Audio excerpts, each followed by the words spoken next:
भारतीय संविधान लागू 26 जनवरी 1925 भारतीय इतिहास का एक ऐतिहासिक दिन था जब भारत ने औपचारिक रूप से अपना संविधान लागू किया और एक संप्रभु गणराज्य के रूप में अपनी पहचान बनाई। इस दिन के साथ ही भारतीय लोकतंत्र का नया युग शुरू हुआ। भारत के संविधान को राष्ट्रीय आंदोलन के दौरान बहुत मेहनत और संघर्ष के बाद तैयार किया गया था। ये संविधान भारतीय लोगों के लिए उनके अधिकारों, कर्तव्यों और शासन व्यवस्था को सुनिश्चित करने वाला मूल दस्तावेज था। भारतीय संविधान का मसौदा तैयार करने के लिए संविधान सभा का गठन 9 दिसंबर 1948 में हुआ था।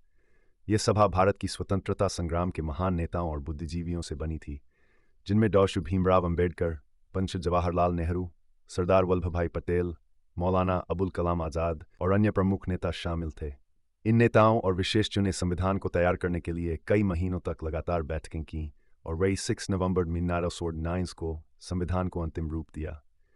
26 जनवरी 9 स्पीड को भारतीय संविधान को लागू किया गया, जिससे भारत एक गणराज्य बन गया। इससे पहले भारत ब्रिटिश साम्राज्य का उपनिवेश था और इसकी शासन व्यवस्था ब्रिटिश विधियों पर आधारित थी। संविधान लागू होने के बाद भारतीय नागरिकों को उनके अधिकारों की गारंटी मिली और भारतीय लोकतंत्र को एक ठोस ढांचा प्राप्त हुआ।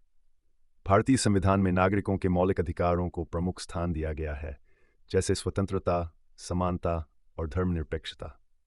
यह संविधान भारतीय लोकतंत्र के सिद्धांतों जैसे संसदात्मक प्रणाली, न्यायपालिका की स्वतंत्रता और संवैधानिक न्याय की गारंटी को भी सुनिश्चित करता है। भारतीय संविधान की विशेषता यह है कि यह दुनिया के सबसे लंबे संविधानों में से एक है और इसमें कई महत्वपूर्ण प्रावधान हैं जो सामाजिक और आर्थिक न्याय की दिशा में देश की प्रगति सुनिश्चित करते हैं।